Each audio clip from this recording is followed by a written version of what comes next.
I don't know many people who do. I'm one of the people who do, but I don't know very many people who do. And what made me think of it is when you talked about your voice. Because so many people, because people are pissed off now because all the English actors are taking all the jobs, right? But they really deserve they're good. Yeah. You know, so I'm not pissed off about it. No, they're trained. They're trained in various ways, and the accents and stage combat, and they're completely trained. And like we aren't trained. No, we're not trained, and it's been that way for a long, long time. Yeah.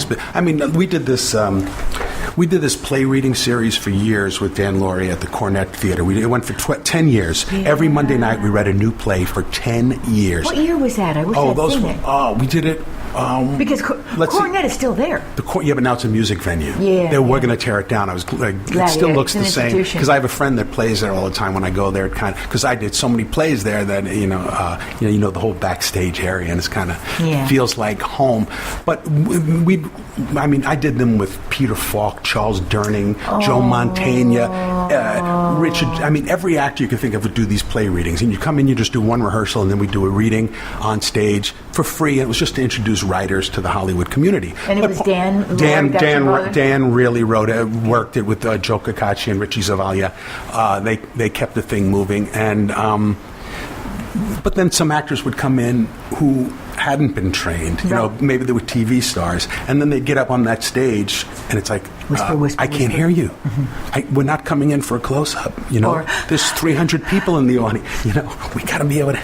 So that's when I realized that some people never got the training. They might be very good at what they do on a sitcom or a TV show, but you have to. I was going to ask you about that as I was going over your work the last few days, because you have been on some sitcoms and you've done other kinds of comedy. And I think we were talking about it a little earlier, the sitcom you did with Giovanni Ribisi. I was just a guest star. But that was a sitcom. That was three camera. Three camera. So that's what I'm talking about. In front of a live audience. Here or in New York? No, that was done here. Okay. Yeah, that was with Seth Green. He's good. And Peter Riegert, who's a friend of mine from New York, terrific actor, played the father, and God! Is it a regular show that they were doing, or is it a one-time thing? Oh no! It was. I think it ran for a season or two. And were you on the whole season? No. I just did the one, and then they wanted to bring my character back. Then the show got canceled. Now, how did you feel doing a three? I've done it before. You have. I had done a bunch of night courts. I played Marky Post's boyfriend on Night Court back in the 80s. In another century. No, it wasn't. No, it wasn't. Actually, it wasn't the 80s. It was 1990. Yeah. Was it the 80s? That's right. Originally, who had that job was Karen Austin. Right. And they offered me in '84 that role to replace her, and because that's when Three's Company ended. Yeah. And me being an idiot, I was just so tired of being the replacement girl. Right. I'm like, no. And I don't want to do a three camera. Because that's what I want to know about you in three camera. Because I'm not wild about three camera, just as an art form. When I say that to people, they make fun of me because I'm known for three camera. Yeah. But I don't really think that I'm very good at it. And I just wanted to know what you thought. It's a different skill. It's not for everybody. That's why I was a little shocked to see Giovanni Ribisi do it, because you think of him as this, very serious, intense actor, but it's a different medium. I like it because there's a little more rehearsal process than there is. That's true. And there's sometimes room for creativity on. And that show in particular, the writers were so gracious and open that they let me run, and sometimes I would just ad-lib and they'd say, that's good, keep it in, we'll keep it in. And they would I've done other sitcoms where it's like the writer, they're writing it, you just say it as they Probably want. in Night Court, I would imagine they were strict or no? They were sticklers, but I was too nervous. Okay. No, it wasn't James Brooks. He might have been the original. No. Okay. It was whoever did Barney Miller. My mind, I can't remember the name. I don't know. But John Larroquette would go off. He would just ad-lib all the time, and that was part of the fun. You'd be on camera with him, but he was so loose. I think he'd already won 4 Emmys in a row. That tends to loosen you up. And the producers kind of say, well, let him say what he wants to say. He won 4 Emmys on Night Court? I think so. Something. I think. I was wondering what he did before Night Court. Yeah, I don't know. He was always tall. But which was a requirement to be on that show. The average height on that show. Marky Post isn't tall, but No, even but- with her in the mix, the That average guy. height on the show is 6'2". Richard. What was it, Mall? Richard Mall. I mean, Yeah. he's like 6'7". 6'7". Larroquette's at least 6'4". He's about 6'4". Harry Anderson is 6'2", 6'3". Wow. Yeah. And Marsha Warfield, she was over 6 feet, Oh, right? my God, yeah. Right. But they went through Yeah. a bunch of bailiffs too. Remember that was like remember I should the have older- done that, but Yeah. I was watching you and I was like, wow, when I saw all those Sexy. love holes We could have you been- would do with you and Yeah. Marky, because you were first her boyfriend, then Then you we got got married, married, and yeah, then then you we got broke up. divorced. Yeah. But I was telling him just before those hugs. I mean, your arms. It would be that upside down Y. Wow. You know, so the line, and was- then it branches off. And I really had one. He said, "We wishes he wore a T-shirt." That was youth. Those were youth. No, I muscles. happen to be an arm person. Really? Yeah, arm Okay. person, hand person, nose person. These are my hands. And they're lovely. Thank you. Yeah, I love that. I can tell you have a nice cock, right? Right. I mean, I've told. I always tell my guests. Let me see your cock. You know, it's very interesting because I think one of the first questions I asked when I walked in here was, "Can you curse?" Oh, is cock cursing? No, because I actually have some poultry at home. Live poultry. So as long as you have a double meaning, you're Do you good. have a lot of dogs? Because you said you love No, horses and dogs. We talked about horses, but I don't know about dogs. I don't have a dog anymore. But I'm kind of like the go-to take care of my dog person. But I had Or a do you dog. watch other Actually, people's Emma dogs? Sam's. Yes. Okay. In What happened to Emma Sam? She Sorry moved, to interrupt. she moved back to England. She still does work in England. She raised a family. But Are you still in contact? You still friends? Oh with yeah, her? yeah. Of course. I liked her. Yeah, she's terrific. You know, she started Make a Wish The Foundation. Starlight Foundation. Oh, the Starlight Foundation. Oh yeah, I'm I was sorry. very involved with that Yeah. at the time. Oh, I have a Donald Trump story that relates to the Starlight Foundation. Okay, I have to make a note. Donald We have Trump two story. Because I don't Dave know, will go have you heard of 30 him? minutes. How long do we have? You know what's really so scary? Emma Sam's after Dynasty, I had an English sheepdog, and she knew my English sheepdog had passed away. So then she was traveling around. Then she was outside of New Orleans in Slidell, Louisiana. She was doing a thing for Revlon, shooting pictures of men from Revlon. It's just the thing she was doing. And she came across this little dog that crawled out from under a truck and crawled up into her lap that is dragging her legs behind her because she couldn't even stand up, completely malnourished. So Emma brought the dog to the vet, and the vet said this dog's been on the streets for at least a month, about 6 months old, had a crushed hip, a broken leg, and a pellet in her head. She was shot in the head.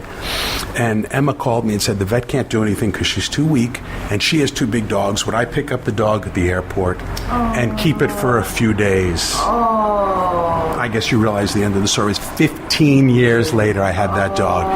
It turned out to be she always had a funny gimpy leg from whatever had happened She to was her. able to move. Oh yeah, she ended up Yeah. living on the beach in Malibu, and she'd swim in the ocean every day and chase the biggest sticks and just dig all day long. And she was really wild at first, and then in one day she turned around. She just became the sweetest, smartest dog that once she was gone, it's like I found it very difficult to get another dog. But I'm very attached to other people's dogs. This is so interesting. Did you ever get another dog after No. you lost?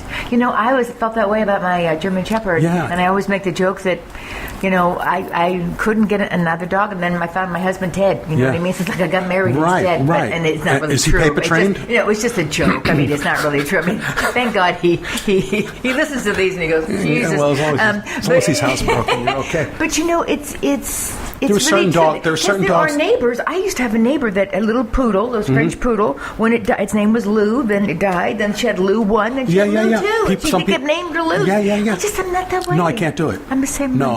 I'm I never understood it. No. That's why you're very loyal, and I'm always fascinated by it because people have come to me and asked me and said to me, "I loved you on Flying High," and I'd be like, "Oh, is that really? right?" Oh, yeah, because they get me mixed up with Pat Klaus. Oh, Pat Klaus. Oh, I can see that now. Yeah. And Connie Selica actually introduced me. She was going to do a movie at DEG, Dino De Laurentiis' studio in North Carolina when it was still going. Her father died or somebody anyway, she had to get out of it. She called me. I did it. Wow. And I was engaged to the guy who actually wrote it. Wow. Yeah. Wow. Wrote it and ran, who was the head of production at DEG. Wow. He was an interesting guy. Do you remember the guy that went missing? He was a writer and he went missing for like a year. Yeah. Yeah, that was him. Wow. Yeah, Gary. Wow, they found Gary him. DeVore. They found him in the 14 off of the 14 freeway in the reservoir. Yeah. I mean, Wow. about a year and a half later, Yeah. he was dead. He was dead. He wasn't a long He swim. wasn't sleeping.